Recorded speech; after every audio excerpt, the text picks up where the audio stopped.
함께하신 주님을 찬양합니다. 오늘 누가복음 20장 41절부터 21장 4절까지의 말씀을 통하여 서기관과 과부라는 제목을 같이 나누기를 원합니다. 자, 오늘 본문의 말씀 41절부터 44절까지에서는 예수님께서 말씀하신 이 내용을 저는 항상 이 부분을 오늘 본문의 말씀 앞에 있는 내용하고 붙여서 보았는데 오늘은 따로 떼어서 이렇게 따로 나오네요. 아무튼 그렇게 하면서 그 예수 그리스도에 대한 잘못된 오해들을 다시 한번 이렇게 말씀해 주시고 있는데, 자, 그 부분과 그리고 서기관들이 얼마만큼 외식을 하고 있는지, 그리고 과부의 진실된 헌금에 대해서 말씀해 주고 있습니다. 자, 오늘 먼저 41절부터 44절까지의 말씀해 보니까 다윗이 그리스도를 주라 칭하였으니 어찌 그의 자손이 되겠느냐 하시는 그런 말씀이 나옵니다. 왜 갑자기 이 말씀을 하느냐? 바로 앞에 있는 내용들이 어떤 내용들이었습니까? 하나님은 어떤 하나님? 아브라함의 하나님이요, 이삭의 하나님이요, 야곱의 하나님이시라 라고 말씀하면서 하나님은 죽은 자의 하나님이 아니라 살아있는 자의 하나님이다, 사는 자의 하나님이다 라고 하면서 하나님에게는 모든 자들이 살아있느냐 라고 말씀하십니다. 그리고 우리의 하나님, 나의 하나님 되신다 라는 것은요, 내가 지금 살아있다 죽었다? 살아있다는 거예요. 할렐루야. 내 영혼이 살아있기에 하나님을 인정하고 고백하는 거예요. 내 영혼이 죽었으면은 하나님을 찾지도 부르지도 아니할 거예요. 그러나 내가 하나님을 찾고 부르짖는다는 그 자체는 하나님, 살아계신 하나님의 사람으로 살아있다는 것을 말씀해주고 있죠. 그러면서 앞에 있는 하나님은 살아계신 분이시다 라는 것을 얘기하다가 지금 요 얘기를 하는 거예요. 자, 다윗을 얘기해 볼게 하면서 다윗이 자기의 후손으로 올 메시아, 그를 가리켜서 주라고 칭한 것을 너희가 시편에서 읽지 않았느냐? 그런데 어떻게 자기의 자기의 후손을 주라고 칭하며 그분을 높이 받들 수가 있겠느냐? 라고 하면서 말씀하고 있는 거예요.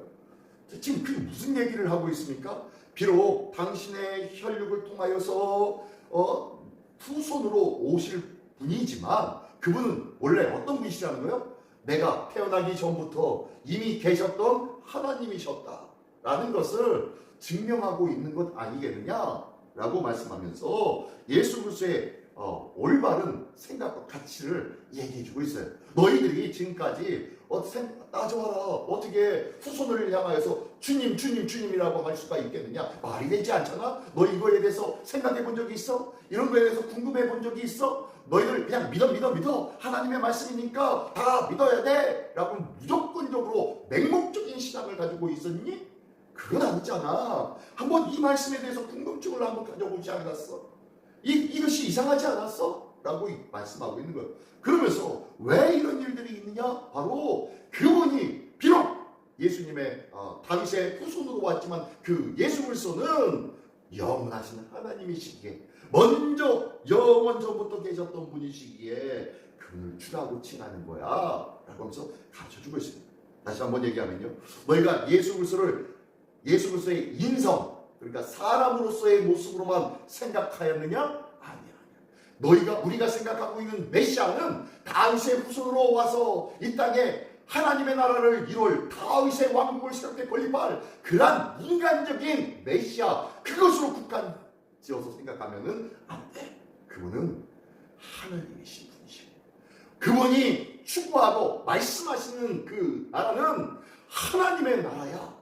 우리가 생각하는 저 로마의 치하에 있는 우리가 로마로부터 독립되어지고 해방되어진 그런 눈에 보이는 가시적인 나라가 아니야 라는 것을 다시 한번 들려주는 것이 바로 이 말씀이에요. 내가 원하는 것, 내가 필요한 것, 그것 때문에 예수님을 찾는다면은 우리는 예수님을요, 내 생각과 내 마음속에 가두는 일밖에 되지 않습니다. 우리가 해야 될 것은 예수님의 크신, 예수님의 영원하신 그분을 조금씩이라도 알아가기를 바라는 마음으로 주님께 다가갈 때에 우리는 주님께 속한 자가 될 줄 믿습니다. 그 크신 하나님 안에 거하는 자가 될 줄 믿습니다. 그 크신 하나님을 좁디 좁은 내 마음속에 넣고 넣는다면은 좁디 좁은 그 마음속에 있는 하나님 그만큼밖에 이해하지 못할 거예요. 하지만 내가 하나님 안으로 풍덩 빠진다면 그 넓은 은혜, 영원한 하나님의 은혜의 바다를 영원히 누릴 수가 있는 줄 믿습니다. 이게 바로 그리스도에 대해서 알기를 원한다 라고 말씀하고 있는 예수님의 첫 번째, 너희의 생각들을 깨뜨려라. 너희의 편협한 이성을 깨뜨려야 된다. 내려놓고 주님의 은혜의 바다에 뛰어들어야 돼. 너의 생각과 내 욕망으로 예수님을 끌어들이지 말고 그 은혜 속에 빠졌어. 그 은혜 속에서 누리면서 살아가는 자 돼야 돼 라고 말씀하고 있는 거예요. 오늘도 하나님의 뜻과 하나님의 은혜의 바다에 영원히 누릴 수 있는 거룩하고 복된 은혜의 삶을 누리는 우리 모두가 되시기를 예수님의 이름으로 축원합니다. 네, 그러면서요 45절부터 47절까지에서는요 서기관의 외식을 얘기합니다. 이제 45절로 47절 그리고 뒤에 나오는 21장 1절부터 4절까지 둘이 상반되어지는, 그러니까 둘이 맞붙어 있는 내용들입니다. 다른 복음서에 보면요 두 개가 같이 붙어 있는데 오늘 여기에는 누가복음에는 두 개로 장이 나뉘어지면서 전혀 다른 것처럼 보이는데 원래는 하나로 봐야 됩니다. 45절부터 47절은 서기관들이 얘기합니다. 서기관들이 어떤 사람들인가 봤더니요 46절에 보니까 긴 옷을 입고 다니는 것을 원하며 시장에서 문안받는 것과 회당의 높은 자리요 잔치의 윗자리를 좋아하는 서기관들을 삼가라. 자, 그들을 외식적이고 가식적인 그들을 삼가해라. 그러면서 그들은 과거의 가슴을 삼키며 외식으로 길게 기도한다 라고 말씀합니다. 자, 가식적인 삶이 있고 또 47장 첫 번째 뭐가 나와요? 그들은 누구의 가슴을 삼킨다고요? 네, 과거의 가슴.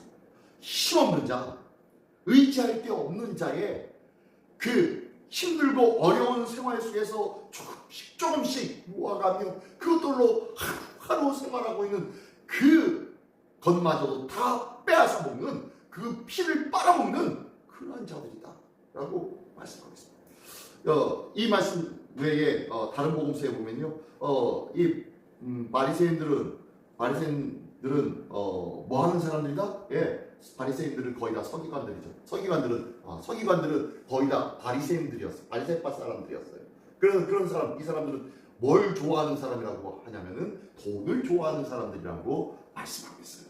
그러면서요, 그들은 돈을 좋아하기 때문에 돈을 좋아하고 남들한테 인정받고, 그리고 남들한테 문안받고, 그리고 다른 사람 앞에 인정받고 존대함 받는 것, 이것을 좋아하는 사람들이기 때문에 그 사람들을 삼가해라 라고 말씀하고 있는 거예요. 그러면서 그들이 이렇게 남들한테 대접받기를 좋아하는 사람이 과거의 가상까지 삼켜서 그렇게 과거를 어렵게 힘들게 만든 사람들이 바로 서기관들이야, 바리새인들이야 라고 말씀하고 있는 거예요. 그러면서 21장 1절부터 4절에는 곧바로 붙어가지고 누가 나오니까 과거가 나오네요. 1절에 보니까 예수께서 눈을 들어 부자들이 헌금함에 헌금 넣는 것을 보시고, 부자가 헌금함에 하면서 넣습니다. 그리고 난 다음에 어떤 과부가 이제 와가지고 두 렛돈을 넣습니다. 두 렛돈은 당시 한 사람이 일일 품삯이 얼마였겠죠? 1데나리온이라고 했죠. 1데나리온인데 그 값에 128분의 1이 한 렛돈입니다. 만약에 우리가 하루에 10만 원을 번다면 따지기 쉽게 12만 8천 원을 일당이 12만 8천 원이라고 하면요, 이 지금 한 렛돈이 얼마냐면 1,000원이에요. 1,000원. 128분의 1이니까요. 그러니까 뭐 10만 원을 벌면 한 800원 정도 되겠죠? 800원, 780원, 뭐 800원 정도 되겠는데 아무튼 그 정도가 1렛돈입니다.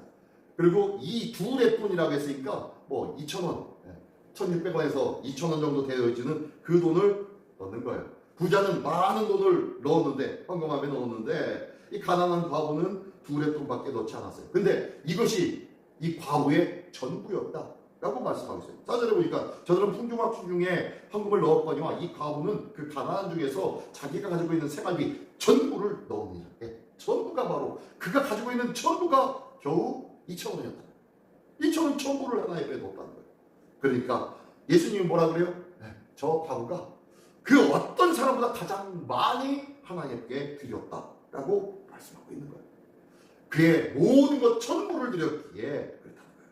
다시 한번 얘기하면 내 것을 드리는 드림이 아니라 하나님의 것들을 내가 받아서 하나님의 것들로 드리는 내 마음이 풍족하지 못해서 안타까워하는 마음으로 드리는 것.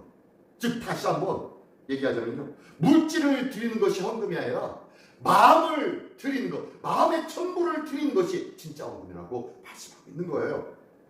당시 돈을 좋아했던 저 바리새인들, 그들의 행포로 인하여서 지금 과부는 아무것도 없는 거예요. 지금 이 말씀을 하면서요, 이 말씀을 하면서 다시 한번 각인시켜주는 것은 너희 종교 지도자들 뭐하고 있는 거야?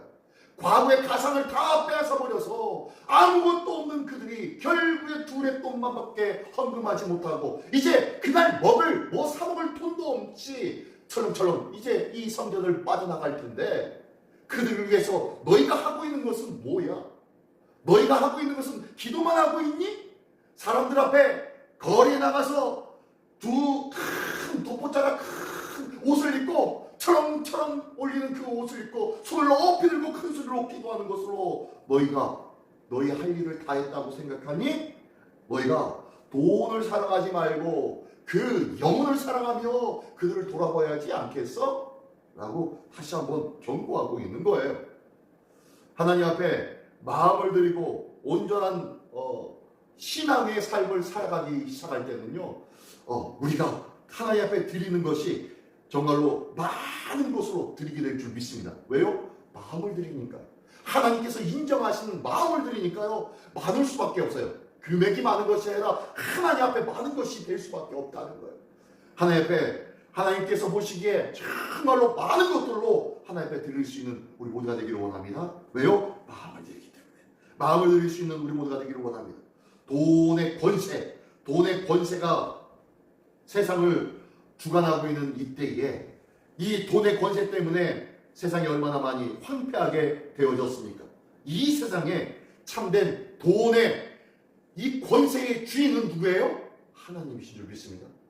하나님의 권세를 온전히 하나님께 돌려드릴 수 있는 믿음의 고백이 바로 우리 오늘 하나님 앞에 드려지는, 마음으로 드려지는 헌금이 되어져야 할 줄 믿습니다. 오늘도 하나님 앞에 이 시간, 주님 앞에 나온 이 자리가 하나님 앞에 드려지는 시간 되어지기를 원합니다.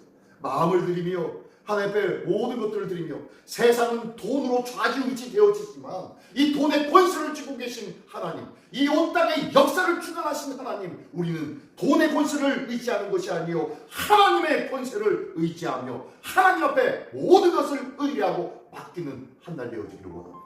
이 귀한 모습으로 하나님의 권세와 하나님의 주권으로 하나님의 은혜의 삶을, 세상이 흔들리는 수 있는 하나님의 능력의 삶을 누릴 수 있는 우리 모두가 되시기를 예수님의 이름으로 축원합니다. 기도하겠습니다. 전능하신 주님 감사드립니다. 오늘도 자신을 드러내는 종교인이 아니라 자신을 드리는 신앙인으로 살게 하여 주시옵소서. 하나님, 마음을 드리기를 원합니다. 오늘도 주님 앞에 기도하러 나왔사오니 이 기도의 자리에 하나님 앞에 온전히 마음을 들여 기도하며, 마음을 들여 주님만을 전폭적으로 신뢰하며 의지하는 귀한 아침 내가 이루시사 오늘 한 날이 주와 더불어 승리하는 한 날이요 주님의 은혜와 능력을 힘입는 참된 기쁨의 한 날 될 수 있도록 인도하여 주시옵소서. 오늘도 주님의 권세, 주님의 능력으로 이 땅을 살아가는 우리 모두가 되기를 원하오니 주여, 오늘도 주의 권능과 능력으로 승리케 하여 주시옵소서. 모든 것들 주님께 의탁드리오며 예수 그리스도의 이름으로 기도드리옵나이다. 아멘.